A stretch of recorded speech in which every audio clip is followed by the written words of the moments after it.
So if we could go on, I'd like to add to this presentation my work in East Timor, if that's all right. All right? Does the time allow? Okay. Well, now, I began studying West Timor. I mean, I first visited West Timor in 1965. I got involved in work in West Timor among the Atoni Palmetto in the 70s. But I never, in 75, Indonesia invaded East Timor. And from that time on, I had tried earlier before 1975 to visit Portuguese Timor, but it proved to be too difficult to get a visa for me coming from West Timor. So I never visited East Timor until the referendum on independence, which was in 1999. I had been invited by Mr. Whitlam, former prime minister, to accompany him to East Timor, and I refused, or I said I wasn't available because I didn't want to have any involvement with East Timor while it was occupied by Indonesia. So my first involvement with East Timor was in 1999. And I was invited, first of all, I was invited, let's see, which one came first?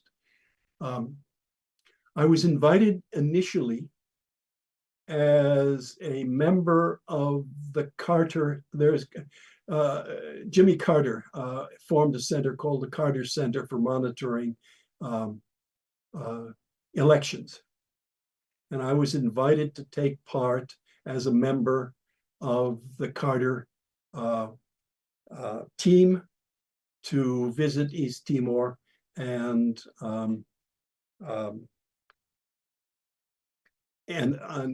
take a look at the election. Now, it was all well organized, and we were given a driver, a Timorese driver, a West Timorese driver, and we drove to Suai on the south coast of East Timor, and we had to get a second car we had to try to get a second car, and the first driver we got was so scared of what he thought was going to happen. He was right. In East Timor, he fled. So we were stuck without a car, and we needed an extra car for our team to get all around this whole area of Covalima on the south coast of East Timor. And I went to the Catholic priests at the time and asked what we might be able to do. And what they told me to do was to talk to someone who he was the head of all of the militia for Covalima. And so if they said to do that, I went to see him, and I asked him, would you supply a car that we could use for our monitoring mission? And he said, yes, provided you can have it. His name was Rui Lopez. He said, it's yours, you can have it. And I'll give you a driver. this fellow who was, both of Rui Lopez had been in Indonesian military, Kopassus, and his driver had been a sergeant major in Kopassus. These were Indonesian military and Indonesia and militia. And well, you have to take what you can. And so we said, all right, we'll use them. And we monitored, and the monitoring was all fine. There had been a show of reconciliation between the militia at that time and the local population. And so on the surface of it, it looked all relatively calm. And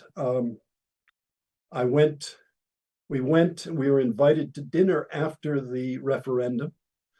And this Rui Lopez, the head of the militia,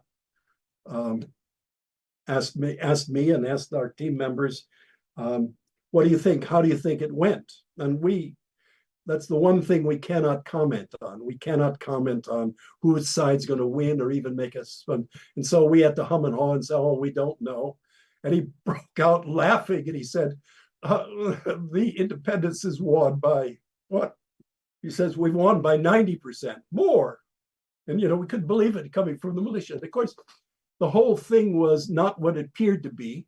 The head of the militia was on the side of the East Timorese independence, but there was a core of really dangerous militia.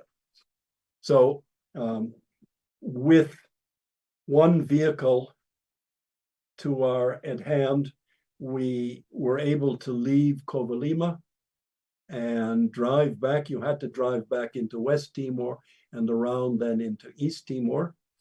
And the moment we came back from West Timor and striding down the north coast, the road on the north coast back to Dili, we began hitting militia roadblocks.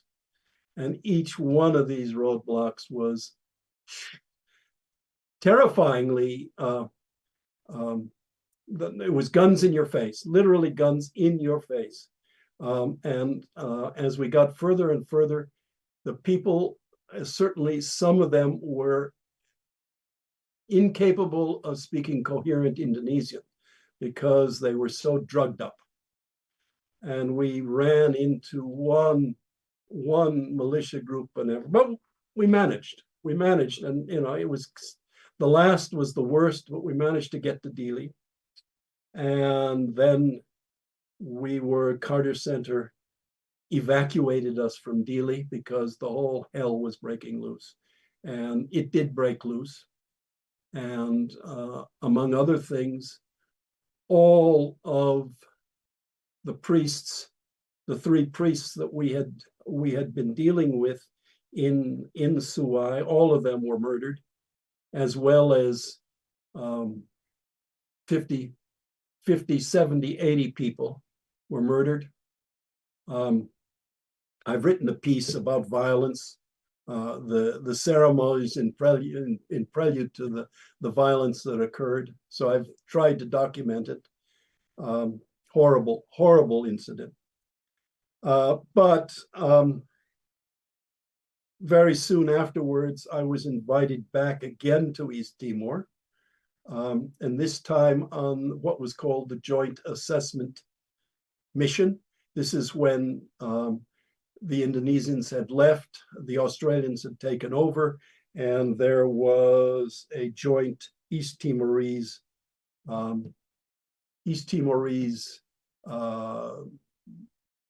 it was half East Timorese, half foreigners, were given assignments to look at all aspects of the reconstruction of East Timor after the destruction that had occurred. And I was assigned to agriculture, and I spent a week to 10 days traveling all over looking at East Timorese agriculture. And it's one of my areas of interest. And again, it wrote about it, also contributed papers on East Timorese agriculture. I was also involved in setting up what was called the Seeds of Life program to introduce new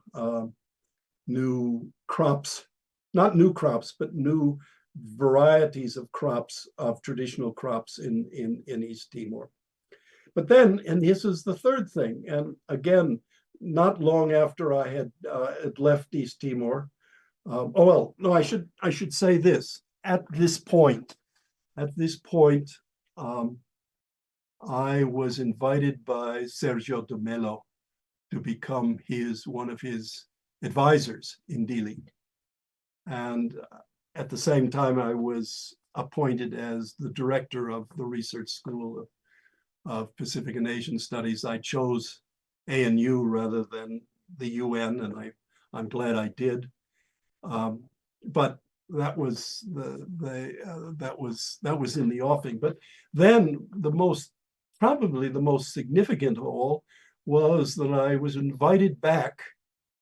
Well, I was proposed by the Australian government and then invited back to join the King's College study team. The UN cannot negotiate with an armed force, and the Falantil, the armed force, the guerrilla force of East Timor, was camped in the mountains up in Aileo. And I was part of the delegation to go up and negotiate with them some kind of formation of a military force.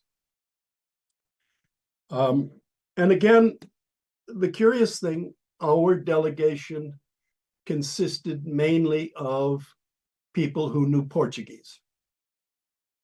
And we came with translators from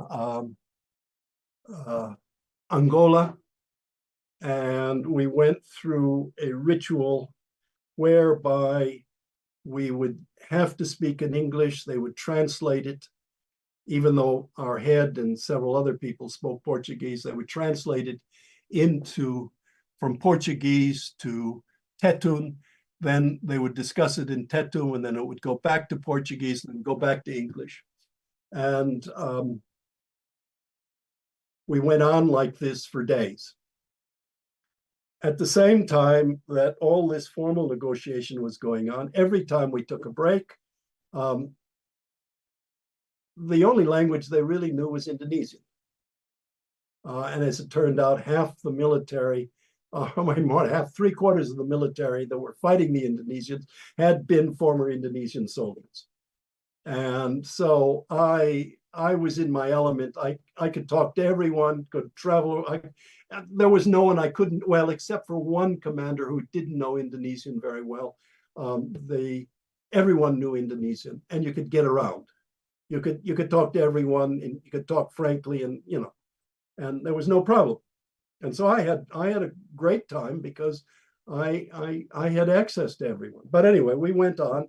We finally went down to Dili, having failed in our mission to get anywhere. And then one of the commanders, one of the Falantil commanders, the guerrilla commanders, tapped me on the shoulder and said, "Jim, come on back up and bring only one." We brought only one person, someone who had come from a British military officer. They said, "Send him because he's military. You come, the two of you come up, and we'll negotiate." So I went up again on my own with this British officer, and they loved him because they would parade. They wanted to be paraded, and he walked around looking at them, looking at their weapons, looking at all. They just loved that. And he knew he was spit and polish, and he was wonderful. He didn't speak Indonesian, but he was wonderful, wonderful. He did his job. And so I ended up negotiating an agreement on how the forces would be allocated. And then we came down, explained what they had agreed to, and we went through the formal ceremonies of actually getting that agreed to. It wasn't in the end what was implemented, but that was what was agreed to. But because of that, to this day, I have close personal friendship with all the commanders in the Indonesian military, and in the Indonesian Navy and everywhere, and in the military. They're all good friends, so much so that if I visit Dili, you get these military jeeps come pulling up and they grum out and they grab you and embrazo and all that. I'm the founder of a military force, for better or for worse. And I wouldn't necessarily say it was the best. Anyway, that is, again, I wrote a book. No, I didn't write it. I wrote we produced a book of essays called Out of the Ashes. Again, it was available from ANU Press, easy to download. It was, for its time, a bestseller. Many downloads. And I'm now putting together another volume, mainly with East Timorese, on what has transpired over roughly the last 25 years. So that's East Timor, and I think putting those together is enough for this presentation.